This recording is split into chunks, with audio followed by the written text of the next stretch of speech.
Hey, what's up, everybody? I'm Yo. That's Steve-O, our resident Marvel expert, who we've invited in for this very important review of The Avengers, which is now the biggest movie of all time. It opened this weekend, $200 million for its opening weekend. Put that in perspective, that's more than Captain America, Thor, or The Incredible Hulk made in their entire run at the box office, and the Avengers made more than that in just one weekend. So obviously a lot of people have already seen this movie. If you haven't, well, we're gonna break it down for you. So Steve-O, break it down for us. Is it really worth the $200 million that it took in this past weekend? Is it that good? Going to see it again tonight. Oh, well, there you go. And that's our review. Hope that helps you out.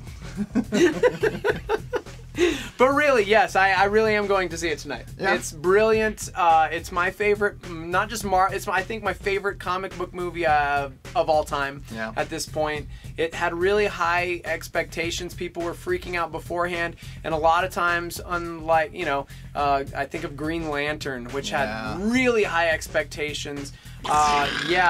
This was the first movie that, I mean, truly did not let me down in any capacity. Every superhero got their due. Chris Evans was the star to me. He really shined as Captain America. He really led the Avengers. Mark Ruffalo was the surprise. Best Hulk movie ever. Agreed. Best Iron Man movie ever. Best Captain America movie ever. Best Thor movie ever. Every single character.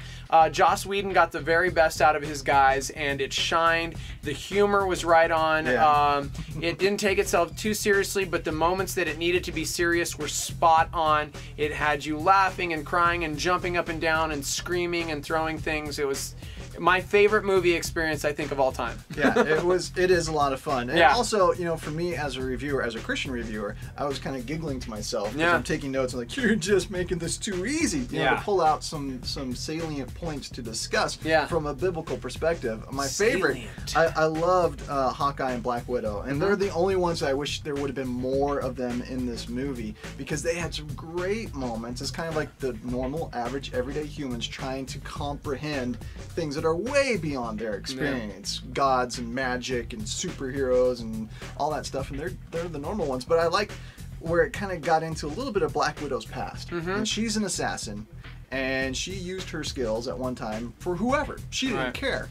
And now she's trying to make up for that. And she has this scene with Loki where she talks about her ledger being red, and she's trying to wipe that clean. And that really jumped out at me, because how many of us, you know, maybe we don't have a red ledger. I haven't killed anyone anyway. I'm not an assassin. You're probably happy to know that. But my ledger isn't clean. No. I mean, the truth of the matter is, the truth of the matter is, even if you have the smallest speck on your ledger, it's not good enough. Right. You know, there's nothing we can do, no heroics that we can do to be good enough to get into heaven, to meet God's standard.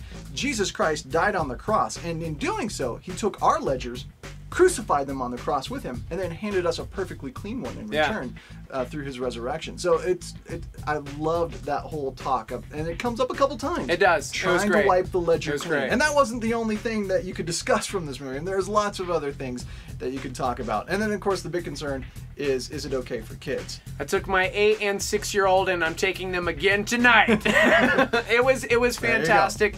If they could handle the likes of Thor or Captain America, and you know, better than the Iron Mans, because there's always that one scene with Tony Stark you have to fast forward. Tony Stark and the ladies. Devoid of that in the Avengers, so they didn't have time. The world is ending. They had to do something. He didn't have time to make out.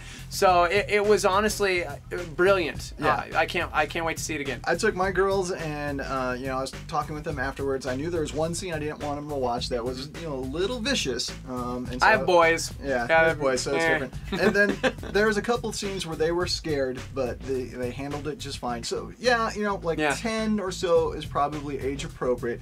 Again, it depends on how you've raised your kids. If they've never seen a comic book movie ever before in their entire life, this is not the one to start them with. no, you need to see Captain America, Thor, Iron Man 1 and 2, and The Incredible Hulk. Because this one's just a little extreme. I would start them on something like The Incredibles and then work your way up. That's what I was going to say. That's what he meant to say. That's what I meant to say. That's what he meant to start slow. But anyway, rating for the Avengers. 7 out of 7. 7 out of 7. Don't even have to bat an eye. Doesn't even have to hesitate. 7. I'll give it a 6 out of 7. There are a couple times where the movie does wobble just a little bit because there's so many characters to balance, so many plot threads and whatnot. It never derails, which is amazing. Ever. But there are just a few times where you're like, man, I would have liked a little bit more, or we're wandering off a little. Okay, now we're back. So, but Joss Whedon did a brilliant job. So 6 out of 7.